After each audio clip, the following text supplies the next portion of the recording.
I hated my first 2 years of high school. There's only 3 years of high school.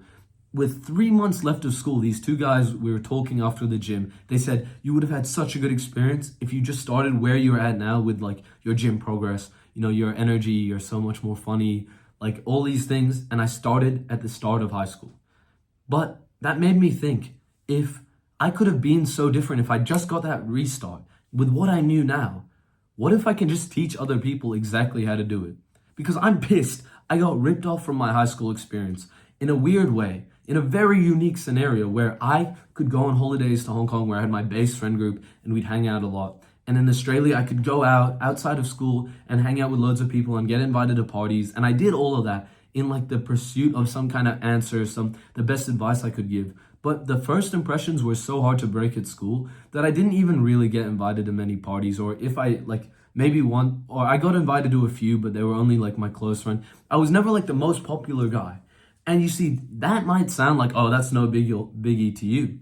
To me, that mattered. That mattered a lot because I came from Hong Kong where I was super respected, bro. I was very well connected. Everyone saw the best sides of me, let's just say. And at school, everyone saw the worst sides of me because I was in a boarding school in Australia and then I lived in Hong Kong and came back here for the holidays. Arguably, it's easier to meet a lot of people in Hong Kong because there's certain functions, if you just know when it is, there's so many people to meet. But in Australia, I never got that chance to go to one of those big parties because this one dude or these two dudes who had, the only two guys who had parties regularly were the ones who just never let go of their grudge of disliking me and not treating me well. So I never got invited to the big parties. It's not that people didn't ask for me. People wanted me to come a lot of the time. And that is what annoyed me because I finally got to the end of year 12, which is the final year in Australia. And these guys were telling me, you could have done that. You could have been that guy. And I looked at them and I was pissed because I knew that I was never going to get that time back. But I remembered it's fine because I had gotten that time. I had that ideal high school experience, even though no one at my school wanted me to. People excluded me. They didn't want me part of the group. I had friends outside of school. I had a few friends inside of school who we would hang out with. And I ended up making it work anyways. See, the thing is, I did my hardest goal, which was just to finish boarding school. It wasn't even my goal. It wasn't my choice. I got forced by my dad. No disrespect to him, but I really fucking wanted to leave. And I thought it was a dumb decision.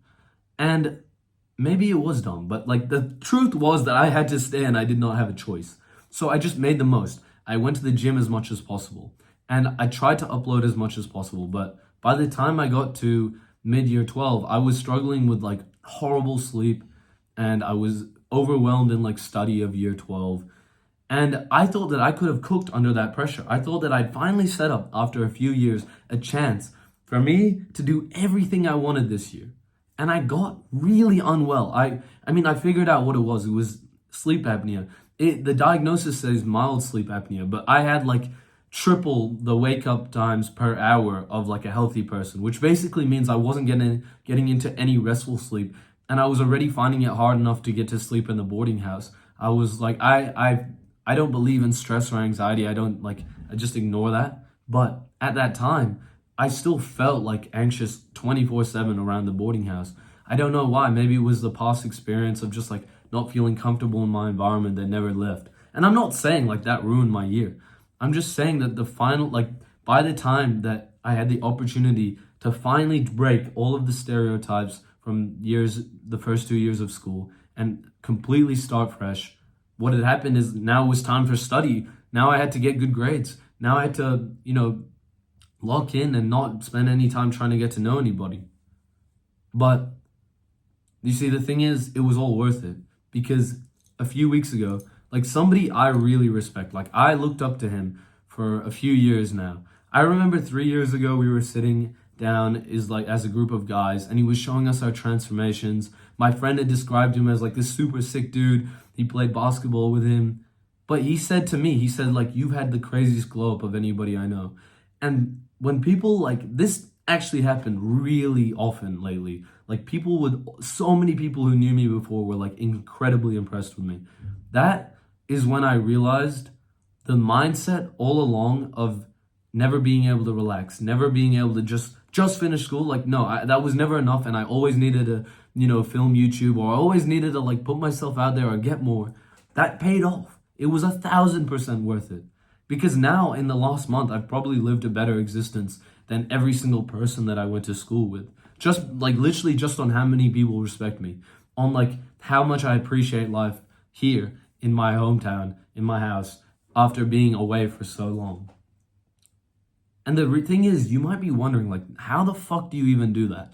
Like, where do you even start? Interestingly, it's hard for me to tell you exactly because I don't know you personally, but I know exactly what I did.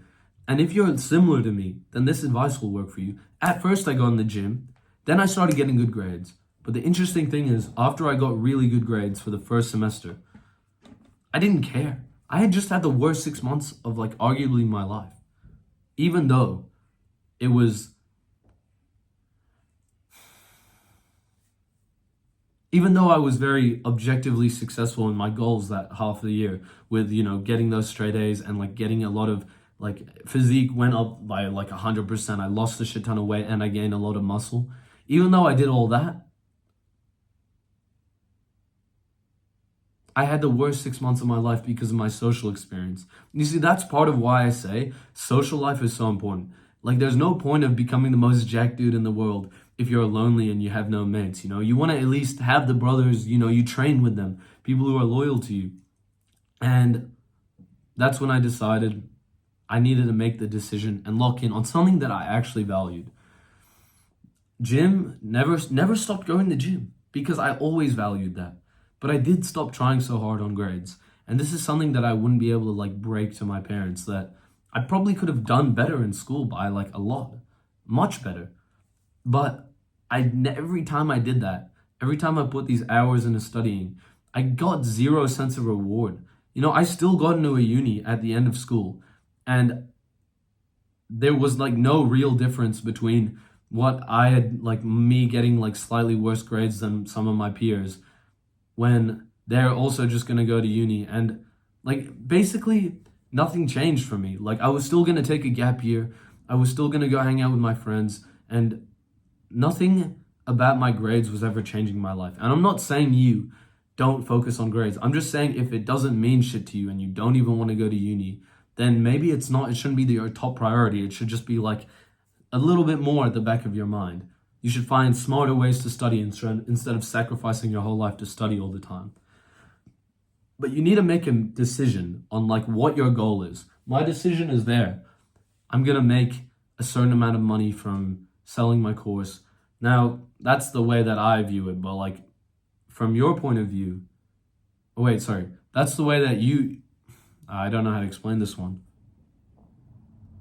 I'm just saying that if I can provide enough value and I can show enough people that I know what I'm talking about, that I could make a lot of money from that, and it's a two-way exchange, and with that money I can keep reinvesting, go on trips, and show a whole new perspective, get a cameraman or something, get a really good editor to improve my videos. That's one of my biggest goals.